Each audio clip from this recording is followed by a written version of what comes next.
লওকচোন হৈ যাবনে হ'ব এই তোক কি আনিব দিছিলো আলু অ পিঁয়াজ ধনিয়া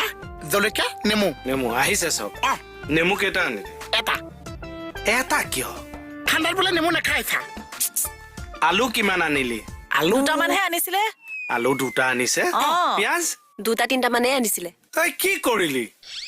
আলু পিঁয়াজ কিনা নাই নহয় চা বেপাৰীয়ে আলু পিঁয়াজ কেইটামান লগাইহে দিছে কেনেকে বুজা নাই আপুনি ধনিয়া জলকীয়া লগাই দিবলৈ দিছিলে নিদিছে ধনিয়াটোৰ দাম কম সেইটো লগাই দিলে কি লাভ হ'ব চা আলু পিঁয়াজৰ দাম বেছি সেইকাৰণে ধনিয়াটো সৰহকৈ কিনিলো 1.5 কেজি তাৰপিছত আলু পিঁয়াজ দুটা লগাই দিলো গজটো এইটো